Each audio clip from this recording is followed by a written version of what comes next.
और बिहार में सर्वाधिक प्रभावित जिलों में कोरोना संक्रमण की स्थिति फिलहाल तेजी से सामान्य हो रही है।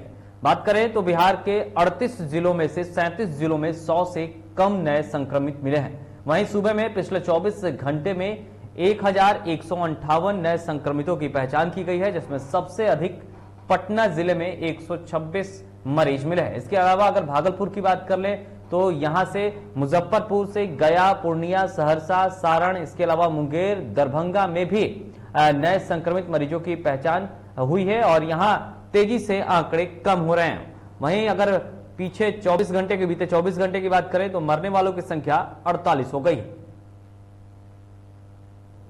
और हमारे साथ इस खबर पर अधिक जानकारी के साथ हमारे संपादक राजेश जुड़ रहे हैं। राजेश, स्थितियां ये है कि 37 जिलों में से जो है 37 जिले ऐसे हैं जहां से 100 से कम नए मरीज मिले हैं, अर्थात संक्रमण का दर तेजी से नीचे गिर रहा है। बिल्कुल, ये संक्रमण का दर जिस तरह से तेजी से गिर रहा है, आगे आने वाले दिनों के लिए बिहार की अर्थव्यवस्था के लिए और बिहार की आम आवाम के लिए ज्यादा बेहतर होगा।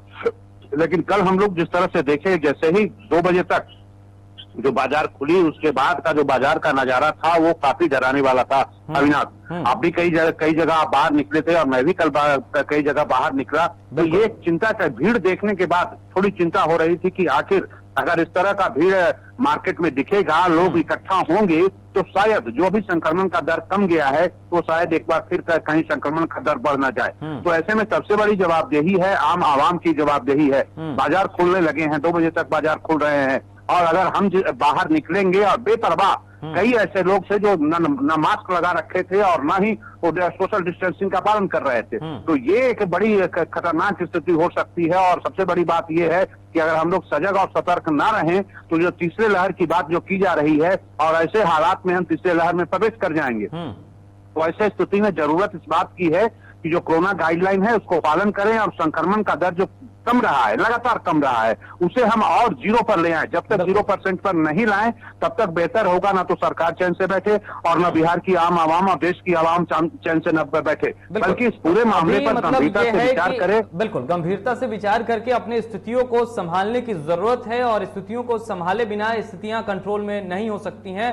राजेश, दो महामारी का खतरा फिलहाल बिहार पर चल रहा है। एक तो कोरोना है, दूसरा ब्लैक फंगस भी है। तो स्थितियां किस तरीके से हैं? अगर ब्लैक फंगस की भी बात कर लें, उसके बाद फिर से एक बार आपसे जुड़ते हैं। बिहार में जहां कोरोना की रफ्तार कम हो रही है तो वहीं ब्लैक फंगस का खतरा भी अब बढ़ते जा रहा है, जिसको लेकर बिहार के स्वास्थ्य मंत्री मंगल पांडे का कहना है कि बिहार में ब्लैक फंगस के इलाज के लिए स्वास्थ्य विभाग ने तैयारी पूरी कर रखी है। स्वास्थ्य विभाग के द्वारा ब्लैक फंगस को लेकर पूरी तैयारी की गई इलाज को के संदर्भ में आज से कुछ दिन पूर्व जब ब्लैक फंगस के मामले प्रतिवेदित होने शुरू हुए तो पूरे देश में बिहार पहला राज्य है जिसने मरीजों को एम्फोटेरिसिन दवा उपलब्ध करवाई। कल से सभी को टीका मिले।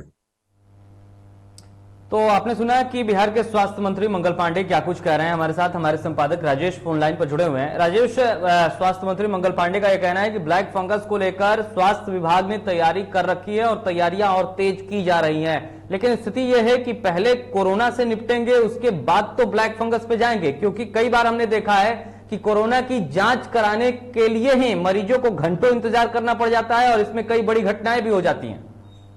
देखिए, मंगल पांडे जी का जो बयान है इसे आप सियासी बयान कर सकते हैं या दिल बहलाने के लिए गालिब ख्याल अच्छा है। दरअसल स्वास्थ्य व्यवस्था जो बिहार की है पूरी तरह से अस्त व्यस्त है और कहीं तो चरमराई हुई है। अभी तक हम कोरोना का प्रॉपर इलाज नहीं करवा पा रहे हैं।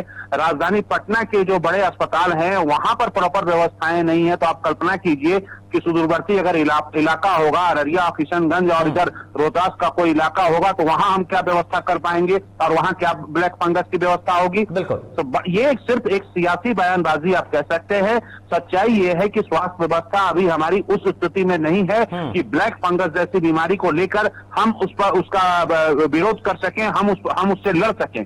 आप अभी देख लीजिए कि कितने जिले में वेंटिलेटर की व्यवस्था है, कितने जिले में ऑक्सीजन की व्यवस्था है और कितने जिले में बेड की व्यवस्था है। इतना तो छोड़ दीजिए, डॉक्टर की कितने जिले में, किस अस्पताल में कितनी व्यवस्था है। तो व्यवस्थाएं अभी पूरी तरह से दुरुस्त नहीं है।